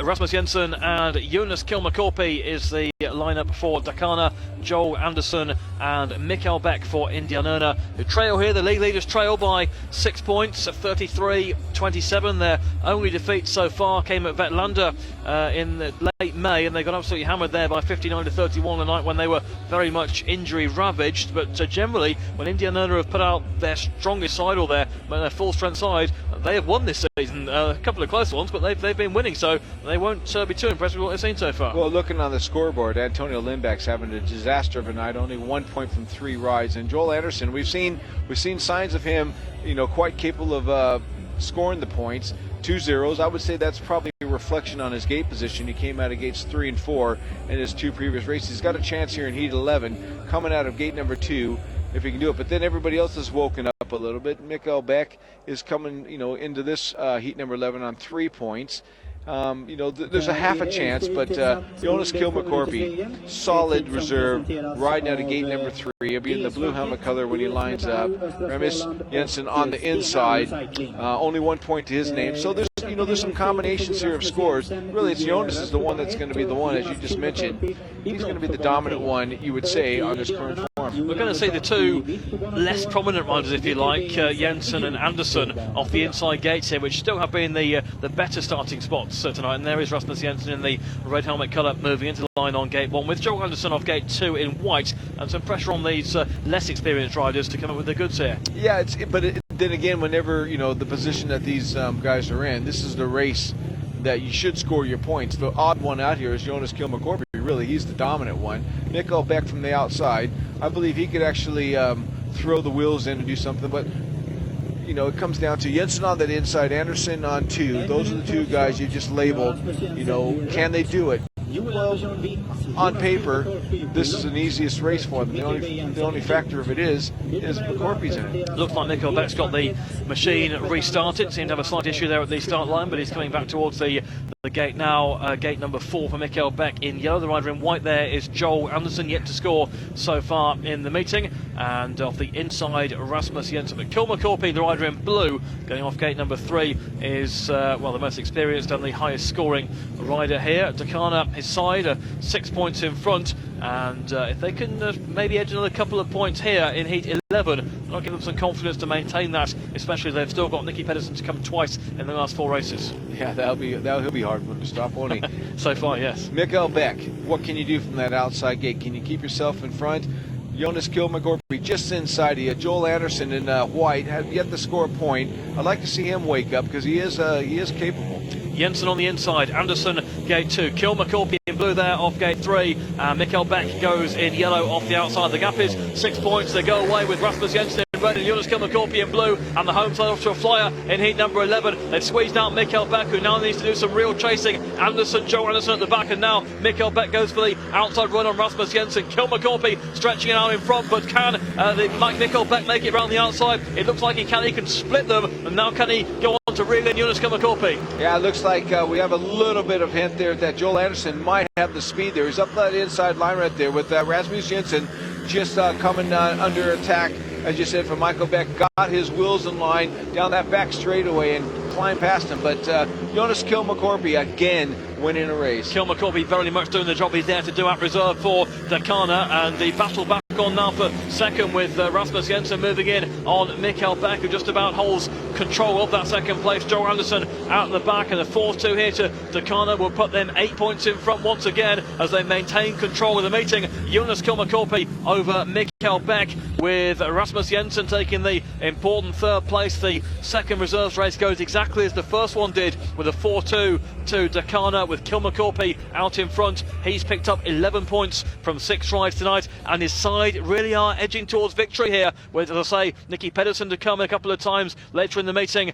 They are now 8 points in front. Yeah, Kilmagorby made easy work of this one right here. Got himself into turn 2 quite rapidly there. It looked like Jensen was going to follow him through, but Beck from the outside gate number 4 gets into turn 3, squares the corner off, and as he come underneath him, just see another view. Let's just watch Beck from 4. Doesn't really do much getting into the corner to hunt these guys down because Kilmagorby made such a good one, but he focused on keeping his speed up, get into 3, and as he got in there, turned the bike here, chased down Kilmagorby, and just had enough speed to get by Jensen. It made a decent start off of that inside gate to follow his partner through, but luckily for Beck and the Indians, they split these guys. It's going to be a tough call, but Jonas Kilmagorby did the business as we expected. Kilmagorby winning heat 11 from Mikael Beck. Rasmus Jensen in third place. Joel Anderson at the back, and that 4-2 to Dackarna now means they lead 37-29 with just 4 races to go. They're looking good here, and Indianerna really needs something big to go their way in the closing stages. They've got a strong lineup, the Indians in heat 12 with Protasevich and Freddie Lindgren, but it's Krzysztof Buszkowski who will be going for the home side along with Hans Andersen, so that also is a strong lineup too. Buszkowski's only really ridden once after the tape breaking. Buszkowski and Andersen, Protasevich and Lindgren, 8 points the gap. Indiana really need to get a 5-1 quickly. They sure do, and both these guys represented in this race, heat number 12, with Protasevich and Lindgren, they're very capable of doing it, and in the right gate positions too. A 5-1 would cut the gap to 4 points. A 4-2 would cut it to 6 and give them options to replace Limbach and or Laguta in heat 13, and that may be a more preferable option as far as Indianerna are concerned, to make them strong in every race for the remainder of the meeting. They might get a 5-1 here. It's a tough race anyway either way, but they might get a 5-1 here and then lose it again in 13 if they're not 6 down and can make tactical changes. Yeah, there's a couple of combinations right there. Krzysztof Buszkowski is from that outside gate, freshly groomed racetrack in some conditions on that high line. He's going to have to really reach for it. Lindgren, though, going really well. If he can back up Pepe, we've seen him go as well. Anderson, a little bit up and down. He got swallowed up earlier on. It looked like he lost a little bit of the speed, but currently he's in really good form. Protasevich in white off the inside. Anderson blue, gate 2. Lindgren yellow, gate 3. Buszkowski in red off the outside. A very important heat 12 gets underway. Anderson with a jet propel start there from gate number 2. He gets above his man. Protasevich round the outside goes Freddie Lindgren, and Lindgren and Anderson neck and neck, wheel to wheel. There's no mercy there from Anderson to Lindgren. Lindgren will try and come back through. Around the outside goes Krzysztof Buczkowski, and can he pass Protasevich here? That's really tight on bends 1 and 2. Buczkowski giving it his all there around the outside. Back through comes Protasevich, a 3-3 with Anderson out front. Oh no! Pepe just lost a little bit of drive there and put Buczkowski really under immense pressure going into turns 3 and 4. Just unsettled a bit. Will they have a second chance at it? We'll have to wait and see what happens with this corner. But a good job by Lindgren to get himself into second place. But no answer for Hans Andersen. He made a dominant first lap and took care of business. Super start by Anderson and a very, very measured first lap as well. He did exactly where he wanted the bike to be to fend off Lindgren, who's won his last 2 rides. Protasevich in third. It'll maintain an 8-point margin, and Indianerna will have a big job on in heat 13 as Hans Andersen comes round to fend off the late challenge of Lindgren to win it. It's Protasevich in third place. The gap remains 8 points. Good ride by Hans Andersen. Dackarna lead by 40-32, and Indianerna will now have to get their thinking caps on. They've got options for heat 13 and they need to use them and use them fast. Dackarna's recipe, or I should say the solution, came in this race, heat 12. We were throwing in all kinds of permutations of what could happen and what might happen. I never really thought that Hans Andersen had the ability. Well, he does have the ability, take that back, the strength in the bike to get himself in front of both these guys. Fredrik Lindgren looked like he pretty much had the bike in the previous races going really good, not making dominant starts, but he was able to work the racetrack and catch up to him. But Andersen held on to first from start to finish. The race was going on behind him. Buczkowski was getting himself in all kinds of mischief there with the fellow Pole, Protasevich, but ended up sharing this heat with good efforts from all the riders. Late burst there by Lindgren on the inside, but doesn't make it in front of Andersen, who wins heat 12 then from Lindgren. Protasevich in third place, Buczkowski at the back. The 3-3 means it's 40 points to 32 with 3 heats to go. Now, heat 13, Michael Jepsen-Jensen and Michael Max for Dackarna, and programmed are Antonio Limbach and Artem Laguta for Indianerna. But surely they are 8 points down. They're going to have to make at least one change here, maybe even 2 changes, maybe even bring in Lindgren and Iversen here to replace Limbach and Laguta and try and get themselves right back into. They've left Laguta in, but they've brought in Niels Christian Iversen for Antonio Limbach. Well, there's one move that's critical. Let's see if it plays dividends for him. Iversen's in good form at the moment, but he only got a third in his last ride out. I'm sure he can do better than Antonio Limbach tonight so far. A little bit surprised that Laguta has raced hard after he had a poor ride in his first outing. Yeah. But a little bit surprised, I'd say, that they've left him in the race when you consider how quick Lindgren has been. But anyway, that's the move. And Michael Max in blue, Michael Jepsen-Jensen in red, who won his last ride. 40-32, and Dackarna are not far off here, Sam. They've got, as we say, they race by race, they keep getting closer and closer to where they need to be, and they've still got Nicky Pedersen in heats 14 and 15. Yeah, well, the away the Indians just need a little bit of turn of fortune for them, and it could possibly work in this race. Laguta is very capable. Iversen's on form at the moment. Where they starting on the inside line, if he can make something out of that one. He's working whatever options he's got in his grid box here to see if he can get some extra grip. Michael Max is kind of vulnerable, but on the outside with Michael Jesper-Jensen, it's going to be down to this guy right here coming into this one with one win under his belt, as you mentioned already. Can he back it up? Gate 4, a bit difficult. Yeah, looking tough here for Dackarna, it must be said, with Jepsen-Jensen going off the outside gate, and Michael Maxu had a paid win first time out, but only scored 1 point since then. He's in blue off gate 2. Niels Christian Iversen being thrown in here for Antonio Limbach in white off the inside. Artem Laguta in yellow with a real key role to play in heat 13. As Iversen makes a start and Laguta makes a start. Now can he take out Jepsen-Jensen? Yes, he can. Can he get round Michael Max? He certainly can. And Indianerna desperate for a 5-1 to get back into the meeting, and they may just get what they want here in heat 13. Iversen rocket from the inside. Laguta got everything right on turns 1 and 2, and the Indians in front in first and second and set for a 5-1. Yeah, nice one right there. I thought Iversen could have done a little bit of extra help in that first coming off of turn 2 to help Laguta,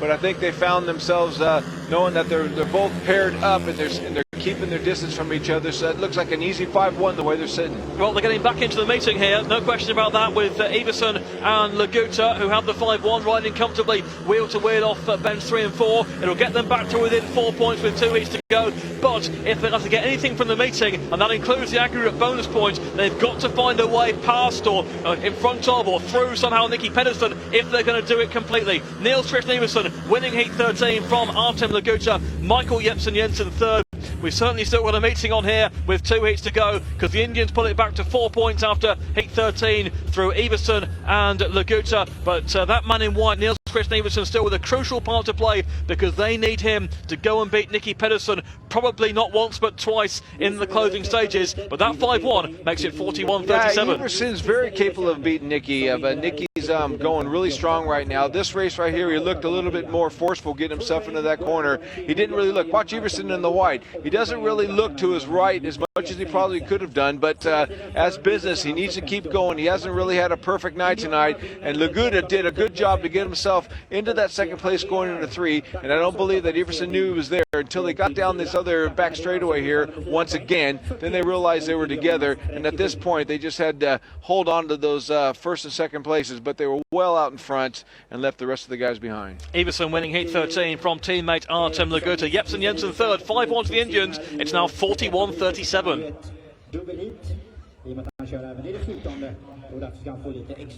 Gap down to 4 points in Dackarna's favour after the 5-1 to the Indians in heat 13. And a massive heat 14 is on the way next, where we will see the unbeaten Nicky Pedersen going for the home side along with Krzysztof Burzkowski. Protasevich goes in white and Everson for his second ride in succession in yellow. And the situation, Sam, is pretty clear. If Nicky Pedersen wins his last 2 rides and completes the 15-point maximum, then Dackarna win the meeting, whatever happens, and they get the bonus point as well, because they only lost by 2 points in the reverse fixture. So if Pedersen wins and gets 6 points, they'll get 47 here tonight. So Nicky Pedersen is the key man here. Can Indianerna find some way of beating him? They must do. They must believe in themselves to do it. They're just kind of regrouping. And they potentially can do. If somebody just upset Nicky just a little bit, you got to drop, get him to lose his momentum, whether he bumps him a little bit, get in the corner, or matches them into the corner. But he's driving from that inside now, and that's where it's going to be tough. There's confirmation of the lineup: Pedersen and Burzkowski for the home side, Dackarna, Protasevich and Everson for Indianerna. Elsewhere, Vetlanda lead 23-19 in Smederna. Ty Woofenden unbeaten so far from 2 rides in that meeting, delayed after a crash involving Pavel Shepelski earlier on. Rosbigana lead Leonen in their meeting. They've had 10 races there, and that is 34-25 to the home side. But we've certainly got a close contest and a close finish here in the Dackarna Indianerna fixture, and Nicky Pedersen making a very early move to the start line in heat number 14. Sat on the inside, he will feel he can dominate this race from there. Yeah, I think first on the racetrack gives him an opportunity to just do a little extra gardening there on that inside gate. It's probably not the best one, but when you're inside and you got the speed that he's got, he should be able to take care of the rest of the guys outside of him. But making sure by just getting his back wheel exactly where he wants to, it looks like it's going to be in the middle of the starting box for him. Nicky Pedersen off the inside gate, Niels Christian Everson in yellow off gate 2, Krzysztof Burzkowski in blue off gate 3, and Pepe Protasevich goes in white off the outside. Protasevich with 8 paid 9 from his 4 rides so far. Everson with 9 paid 10 from 4. They've both very much been in the action, no question about that. And Everson's win backed up by Artem Laguta in heat 13, bringing the Indians back into contention here.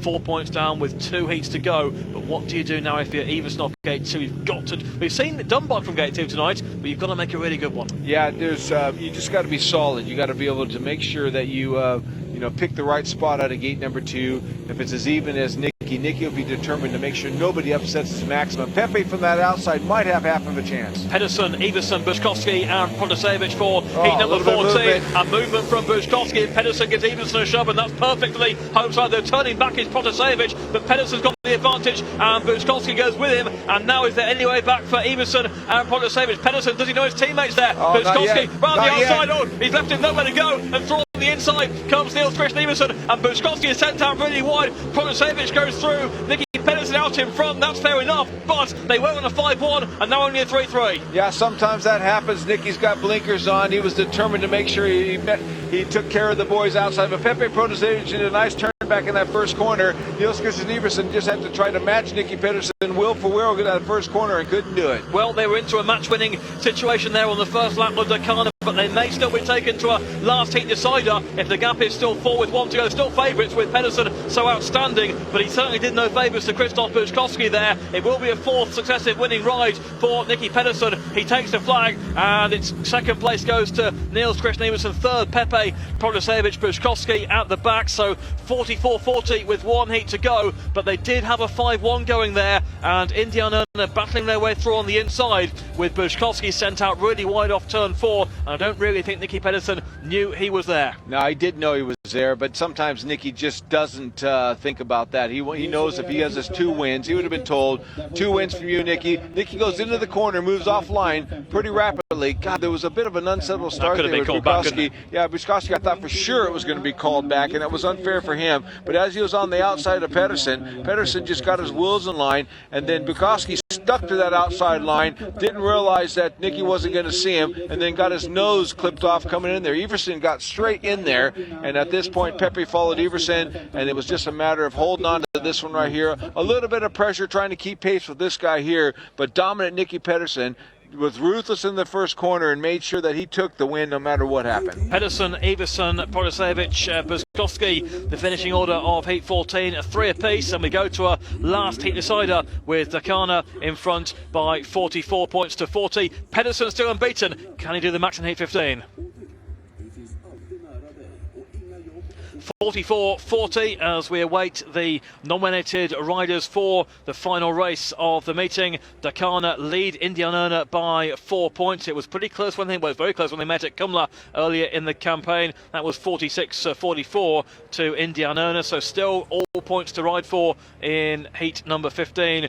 Can Nicky Pedersen complete a full maximum as well? Some competitive action so far tonight, and here is Jepsen Jensen and Hans Andersen, and this is probably the race of the night, Sam, with Iversen charging through on the inside, almost leaving the track, and then having a stunning battle first with Andersen and then with Jepsen Jensen. That's what you call don't ever give up. Just keep the pressure on the whole 4 laps if you possibly can do. And there was a little bit of mixed feelings about where to be on the race. But at the end of the day, there was a battle, and it still was clear that he wasn't going to give up till the end. Well, he got the better of Andersen there, and then he reeled in big ground on Jepsen Jensen and made the big move on the inside on turn 2. You thought then he got it under control. Here's how it happened. There's still an enormous gap, and then Jepsen Jensen leaves the entire inside of the track for Iversen, who takes it. Yeah, he does. I just think, like I said, I think he really thought his partner, thought it was Hans Andersen, was right alongside of him for most of that race.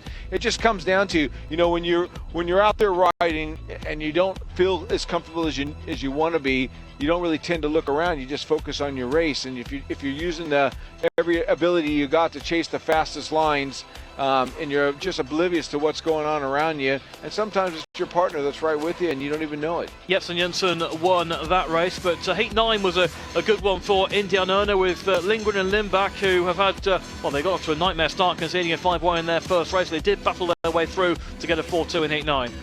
Yeah, it's again, just the conditions of the track aren't exactly 100% perfect, and Krzysztof Buczkowski got himself into position here, but he didn't have it all his own way because Lindgren was really pushing hard and did what he had to do. Absolutely, and Krzysztof Buczkowski out there in front, going wide off the bend. That's Lindgren going through. He's won a couple of races and must surely be a candidate for Heat 15 as we are awaiting the lineups for that one. And Kilmacorpy in blue has been a key factor, but Nicky Pedersen in the red helmet colour there has very much been a key factor. He sure has. For the home side, Nicky's been doing the tricks, and that is just letting the clutch out and letting his bike pull him. He's going quick at the moment, and at this time of the, leading up to a Grand Prix coming up this weekend, you're going to be really focused on one thing, and that's just winning every race you possibly can to. So you're riding on a high when you go into it, and sure enough, he's proven time and time again that's how serious he is. Home reserves have outscored Indianerna by 13 points to 5, largely down to the efforts of Jonas Kilmacorpy, who was dominant once again in heat number 11. Yeah, Kilmacorpy, he's a little bit outclassed in the guys he's up against in this heat number 11, and clearly at this point he was under no threat just to continue on as he's been doing all night. Gets himself in front, lets the bike go, and it does the rest. And the rider in red, Rasmus Jensen, briefly making the start. Mikkel Beck coming around the outside to at least split the pairing. The gap was 8 points at that stage, and it was just a case of could Indianerna maintain or keep themselves in touch, which they did. But in heat 12, Hans Andersen came up with a great start from gate number 2, and that really left the rest chasing. Yeah, Hans, they're just as it, man. This is the Hans that we've been seeing of late. He's just been in really good form, and he got himself going. Lindgren was trying to put the pressure on, but Hans had no way, you ain't gonna pass me that easy, and made sure he went up to the high line, just cut the nose off of Lindgren, gave him just a little bit of space to be able to pull away, and he never really was feeling like he was under any threat at this point. Again, just attacking the racetrack, because if you guys lose a little bit of momentum or sleep in somewhere along the racetrack, you can get picked off. Andersen scored 8 points from 4 rides so far. It's definitely a candidate to go with Nicky Pedersen in heat 15. He's been probably the most consistent rider aside from Pedersen in the Dackarna team this evening. Heat number 13 saw tactical moves coming into play, and Niels Christian Iversen and Artem Laguta halved the gap from 8 to 4. Yeah, this was excellent result, and exactly what the Indians needed just to keep that pressure on. Coming out of this heat number 13, those 5 points would have paid dividends if they could have backed it up in heat number 14. But there was another guy there that was determined to make sure heat 14 was his, and that was Nicky Pedersen. Well, Nicky Pedersen taking the advantage from the inside, which we rather thought he might, but it could have been so much better for them because Krzysztof Berszkowski was there after what appeared to be a rather unsatisfactory start. Yeah, it looked that way from our eyes, and obviously the referee thought it wasn't worth stopping, but at this point Nicky's coming off of turn 2, and Berszkowski was right along the tail end of his back of his bike there, and he just got to be a victim coming off his turn 4. Nicky was focused on one thing, and that's just winning the race. How much can you see in that situation? Nicky Pedersen, if Nicky Pedersen wanted to see Krzysztof Berszkowski there, would he have seen him in peripheral vision? Well, you got to almost lead up to it, coming down the front straightaway. When you get yourself in position and the bike's going straight, you know, you can look left or right that little bit because the bike's pulling you down. You're not making any lefts or right-hand turns. So the best time to do it is coming off of a corner when you know you got the bike settled down, it's going straight, just relying on the speed of the bike gaining. At that point, you can look left or right and get a feeling. And if you don't, and you're focusing on what you're doing in front of you, you're not even really worried about what's going on. That's what happens. Well, Nicky Pedersen has certainly done his job in terms of winning races, and if he does it again in heat 15, they won't be complaining because they'll have the win and all the points in the bag. He's got 12 points from 12. Would you go along with the view that Hans Andersen is the most likely rider to go, especially as Hans is making some good starts tonight? I would say so, yeah. I mean, yeah, no doubt about it. Hans Andersen's the one. I mean, he's the one that comes down to what gate positions they take, and if Nicky's going to feel forceful, and if he will help him in the corner, it'll be done if Nicky makes a start and wins it, as you've already said. And what would you do as far as Indianerna are concerned? They've got Iversen with 11, paid 12. They've got Polasevich, 9, paid 11, and Lindgren with 9. You've got to pick 2 from 3 there, really. Yeah, I would say right now, yeah, that's a good one. Pepe, I think Lindgren and Iversen are the strongest. Confirmation that Pedersen and Andersen go in heat number 15. Pedersen has the inside gate for the home side. That could be absolutely crucial.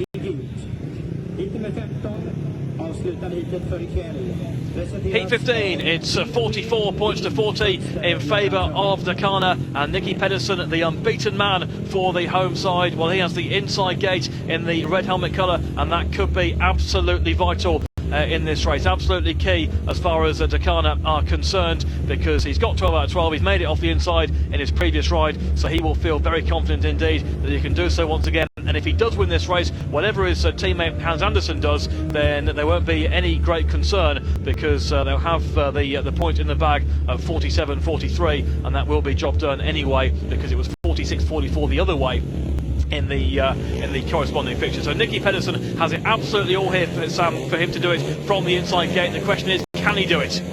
Yes, he possibly will do it. No doubt that he's going to be feeling it right. Oh, a little bit of a jump right there. He missed it. Iversen made a good one, and Lindgren off the outside. Can he make it as well? That's the question. Niels Christian Iversen's got the advantage, and Pedersen second. And here around the outside comes Freddie Lindgren. Nice. Can Lindgren get around Nicky Pedersen? Pedersen takes it wide. Lindgren's still coming. Pedersen takes him out now. Andersen comes through as well. If it stays this way, it'll be 46-44. Pedersen sent out wide. Lindgren coming through as well. Lindgren down the inside, elbows flying there. Iversen great start. Lindgren goes through the second place ahead of Pedersen. Pedersen will fight back once more. Back in the second spot. The best race of the night, heat 15. Lindgren's going to go. Coming off a turn 2 of this lap right here. 5-1 in contention. Look at Nicky. He's not happy. He missed the start. got going. It was a little bit unsettled. I would say a little bit of a flyer for Everson, but at the right time. Nicky Pedersen back on him, and he gets it wrong on turns 1 and 2. It's going wrong for Pedersen and for Dackarna. Everson and Lindgren are going to snatch a draw here for Indianerna in a dramatic finale, and the aggregate bonus as well. Nice. Chris Everson, Freddie Lindgren over Nicky Pedersen, Hans Andersen. What a finale to the meeting, totally unexpected. Niels Christian Everson, a flyer from gate 2. Lindgren off the outside worked wonders to get the better of Nicky Pedersen, who has looked unbeatable tonight, but he was beatable in heat 15. And Indianerna, after a really tough meeting for them, have somehow magicked up a draw here at 45-45, and they get an extra point for that too with the bonus, and they've done it by beating Nicky Pedersen. We didn't even think of this, did we, before we got it? Nobody was going to beat Nicky Pedersen. Nicky just missed the start. Everson, the Dane, following fellow Dane, gets one over Nicky Pedersen's unbeaten score tonight. Did a good job. Freddie Lindgren has an attempt going into 3, but gets pushed a bit wide, thinking at this point he just might have enough drag race to get him down the front straightaway and going into the second lap, but didn't do it. Squares the corner up, coming off of turns 2, going down the back straightaway, putting Nicky under immense pressure. Nicky has to turn the bike back. Now it's a bit of a race. Then all of a sudden Freddie has a cutback at this point right here, wheels in line once again, and seals the deal. Well, super stuff from Freddie Lindgren there, up against Nicky Pedersen. Everson doing the job out front, and they will be delighted to emerge from this meeting with a 45-all draw, and Dackarna will want to hit Nicky Pedersen trying to bulldoze through, but cannot find any way through. Oh, nice race right there, but Nicky just got beat at the start and unsettled him. He didn't have enough power to keep pace with Niels Christian Everson, which scores the win, with Freddie Lindgren following through. What an excellent result for the Indians. That's a great result for them. 45-all from a tough away match where they were behind for all night. They were behind. They were 9-3 down after 2 races, and to get back, they will definitely take the point for that and the bonus point that goes with it. But there's that start again, and the question is, Niels Christian Everson's got that either absolutely perfect or a bit of movement, but whatever, he gets there in front of Nicky Pedersen. You know, looking at the second time, it looked like Nicky just missed the start that little bit, and it showed up big time because I think Everson just hit it exactly the way he should have done, as you described, and it just showed that little bit of contrast as the bikes moved forward, and it was Everson from the word go. I think Nicky was very surprised, maybe got a little bit desperate at that point, and just rode for the point, and he didn't get it. Should he have? I mean, he was battling with Lindgren. There was at one time, I think, it looked like he got the second place, which would have still given them a 46-44 home win. But then fair play to Freddie, he came right back at him. I think what happened there was Freddie Lindgren was really wound up. His momentum of his motorbike, he didn't get his nose cut off at any time during the race. That momentum carried it on, and he clinched it when he made that last cutback going through turns 1 and 2, got his wheels in line. There was no more race left after that, and Nicky didn't have the answer. Well, it just tells you you'd never take anything for granted, because it looked all night that Nicky Pedersen was unbeatable, but now how costly that heat 14 when they were on a 5-1 and Pedersen wasn't looking for Bushkowski, he went to the back. Very, very good point right there, David. That's right. That just goes to show you got to be a team player all the time. Sometimes you can't rely on just the wins. Dramatic finish. It finishes 45 apiece.